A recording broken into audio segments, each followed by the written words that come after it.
जिरांड is a common parts of the speech. जाने अनजाने में हम लोग जिरांड का हमेशा ही इस्तेमाल करते रहते हैं। इस वीडियो में मैं आपको जिरांड के संबंध में कुछ ऐसे एग्जाम्पल के थ्रू समझाऊंगी और शेयर करूंगी जिससे कि आप जिरांड को बहुत अच्छी तरीके से समझ पाइएगा।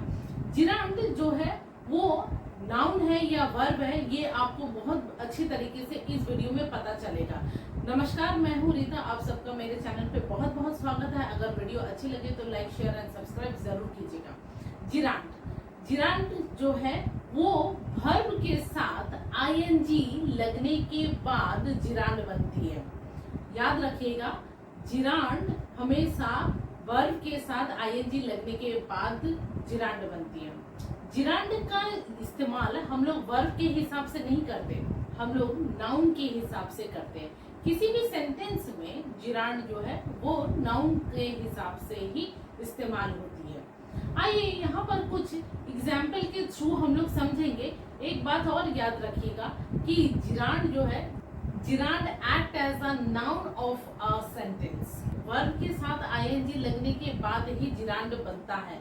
इसका ये मतलब आप कभी नहीं सोचिएगा कि ये वर्ब का कंटिन्यूअस फॉर्म है, नहीं, ये जो है वो नाउन है।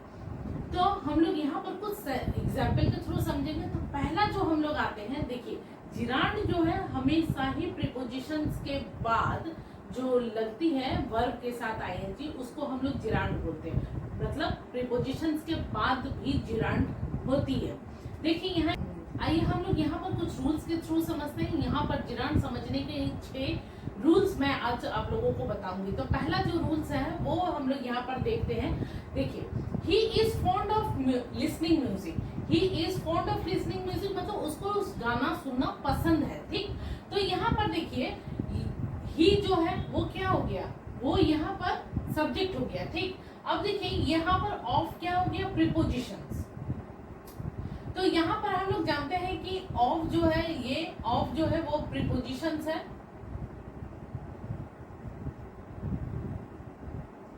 ऑफ जो है वो प्रीपोजिशन है। अब यहाँ पर लिसन जो है वो क्या हो गया, वर्ब। वर्ब के साथ यहाँ पर क्या हो लग गया, आईएनजी। तो ये क्या हो गया, ये आपका जिरांड हो गया, ठीक है, ये आपका जिरांड हो गया। तो हम लोग यहाँ पर ये सीख रहे हैं कि प्रीपोजिशंस के बाद जब हम लोग यहाँ पर वर्ब के साथ आईएनजी लगा तो वो क्या हो गया, जिरांड। चलिए नेक्स्ट जो एग्जाम्पल है वहां पर देखते हैं। यहाँ पर देखिए, he went on walking। तो he went on walking, तो यहाँ पर देखिए ये on क्या हो गया, on प्रीपोजिशन हो गया। प्रीपोजिशंस के बाद क्या हो गया, यहाँ पर वर्ब के साथ आईएनजी लगा, मतलब ये क्या हो गया, आपका जिरांड हो गया, ठीक है, ये आपका जिरांड हो गया। तो ये हो गया आपका रूल 1, ठीक। ये आपका फर्स्ट रूल में हम लोग सीखे कि प्रीपोजिशंस के बाद जो वर्ब के साथ आईएनजी लगता है उसको हम लोग जिरांड बोलते हैं। तो यहाँ पर हम लोग दूसरा जो देखते हैं वो देखते हैं, हाँ, Ram is a habituate to taking coffee. तो Ram is a habituate to taking coffee मतलब उसको, राम को कॉफी पीने की आदत है। तो देखिए यहाँ पर टू के बाद जो है वो क्या है, टू के बाद यहाँ पर टेकिंग है। तो टू के बाद यहाँ पर टेकिंग मतलब ये क्या हुआ, वर्ब। वर्ब के साथ यहाँ पर क्या लगा, आईएनजी, ठीक है, वर्ब के साथ आईएनजी। तो ये क्या हो गया, ये क्या हो गया, ये आपका जिरांड हो गया, ठीक है, ये आपका जिरांड हो गया। तो Ram is a habituate to taking coffee. तो ये टू के बाद जब भी रहेगा तो आप समझ लीजिएगा कि वो जिरांड है। तो यहाँ पर नेक्स्ट देखते हैं, I am looking forward to receiving and early रिले। ये जो सेंटेंस है, ये सेंटेंस हम लोग नॉर्मली लेटर वेटर लिखने के समय हम लोग इस्तेमाल करते हैं, ठीक है। ये सेंटेंस में हम लोग यहाँ पर देखते हैं, आई एम लुकिंग क्या हुआ, I am looking forward to receive. अब ये लुकिंग क्या हुआ, ये आपका यहाँ पर वर्ब है, ठीक है, और यहाँ पर टू रिसीविंग, ये देखिए ये टू है, टू के बाद यहाँ पर रिसीविंग हो गया, रिसीविंग के साथ यहाँ पर क्या लग गया, आईएनजी। तो ये क्या हो गया, ये आपका जिरांड हो गया, ठीक। तो ये कौन सा हो गया, ये आपका रूल नंबर 2, ये आपका रूल नंबर 2। हम लोग अब रूल नंबर 3 जाएंगे। तो हम लोग यहाँ पर रूल नंबर 3 देखते हैं। तो रूल नंबर 3 में क्या होता है, देखिए हम लोग एग्जाम्पल ले रहे हैं, he has lost his walking stick. तो यहाँ पर जो भी वॉकिंग स्टिक क्या है, ये क्या है, कंपाउंड नाउन। ठीक है, क्या है ये, कंपाउंड नाउन।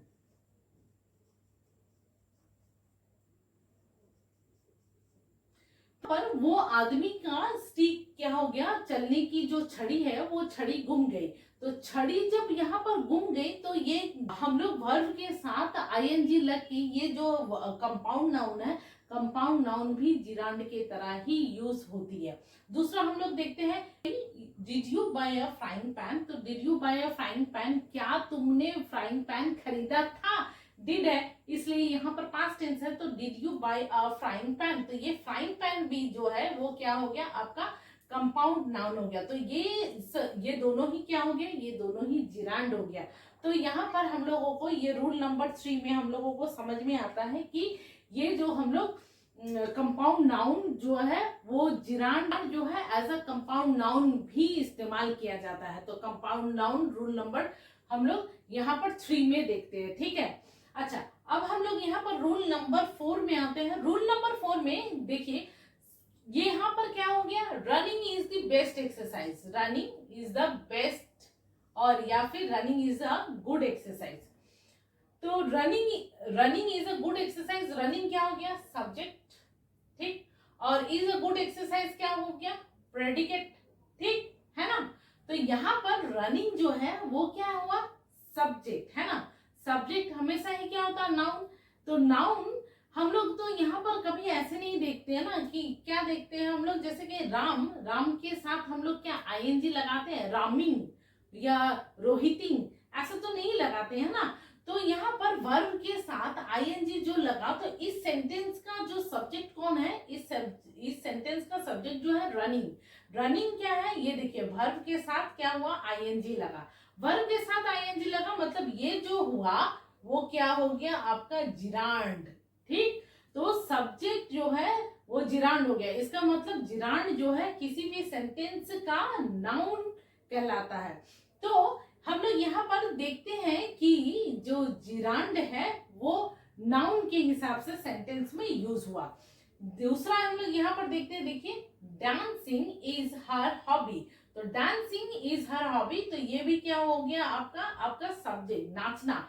तो नाचना जो है वो यहाँ पर नाचना उसका हॉबी है। ठीक है, उसकी हॉबी है। तो यहाँ पर डांस जो है वो वर्ब और आईएनजी लग के इस सेंटेंस का क्या हो गया, वो नाउन हो गया। नाउन हो गया अर्थात ये क्या हो गया, जिरांड हो गया। समझने की कोशिश कीजिएगा कि जो जिरांड है वो हमेशा ही नाउन, समझने की कोशिश कीजिएगा किसी भी सब्जेक्ट में जिरांड जो है वो नाउन का रोल प्ले करता है। ठीक, वो वर्ब का रोल नहीं प्ले करता। यहाँ पर ये, या फिर डांसिंग इज हर हॉबी के अलावा हम लोग यहाँ पर इस तरह से भी लिख सकते हैं, to dance. To dance is her hobby, to dance is her hobby. ठीक, लेकिन तब ये क्या होगा, तब ये जिरांड नहीं कहलाएगा।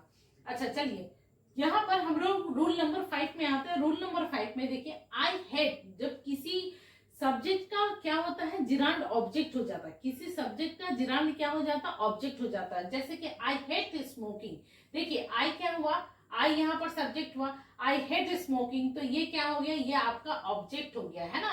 तो ये ऑब्जेक्ट हो गया। तो किसी भी सेंटेंस का जिरांड जो है वो ऑब्जेक्ट भी कहलाता है। तो ये रूल नंबर 5 हम लोग देखते हैं। तो स्टॉप राइटिंग, लिखना बंद करो। तो स्टॉप राइटिंग में यहाँ पर देखिए ये क्या हो गया, ये आपका सब्जेक्ट हो गया, और यहाँ पर ये क्या हो गया, ये आपका ऑब्जेक्ट हो गया है ना। ये ऑब्जेक्ट हो गया, तो ये ऑब्जेक्ट हो गया, इसका मतलब ये क्या हो गया, ये आपका जिरांड हो गया। ठीक, नेक्स्ट रूल नंबर 6 हम लोग यहाँ पर देखते हैं, सीइंग इज बिलीविंग। आप जो देखकर ही विश्वास किया जा सकता है, इसका मतलब होता है देखकर ही विश्वास किया जा सकता है। ये क्या हुआ, एक कॉम्प्लीमेंट हुआ। ठीक है, ये कॉम्प्लीमेंट हुआ। कॉम्प्लीमेंट किसको हुआ, कॉम्प्लीमेंट वर्ब को हुआ है ना। तो यहाँ पर कॉम्प्लीमेंट किसको हुआ, कॉम्प्लीमेंट यहाँ पर वर्ब को हुआ, इसलिए ये क्या हो गया, 6 रूल नंबर 6 जो हो गया वो कम्प्लीमेंट ऑफ वर्ब, वर्ब को जो कम्प्लीमेंट करता है उसी को हम लोग यहाँ पर जिरांड बोलते हैं। What he like the best, उसको सबसे ज्यादा स्विमिंग करना पसंद है। तो यहाँ पर स्विमिंग जो हुआ वो क्या हुआ, यहाँ पर कॉम्प्लीमेंट हुआ। तो बेस्ट, वो सबसे ज्यादा अच्छा क्या करता है, वो उसको सबसे ज्यादा अच्छा जो है वो स्विमिंग अच्छा लगता है। तो यहाँ पर ये भी वर्ब को कॉम्प्लीमेंट कर रहा है, इसलिए रूल नंबर 6 हम लोग यहाँ पर कॉम्प्लीमेंट ऑफ वर्ब, ये रूल नंबर। आशा करती हूँ कि जिरांड का जो कंसेप्ट है वो बिल्कुल ही क्लियर हो गया होगा आपका। और अगर अच्छा लगे वीडियो तो please like share and subscribe कीजिएगा, अपने दोस्तों के साथ शेयर कीजिएगा और बेल आइकॉन को जरूर हिट कीजिएगा ताकि आप लोगों को नई वीडियो की नोटिफिकेशंस मिलती रहे। Thank you. वंदे मातरम।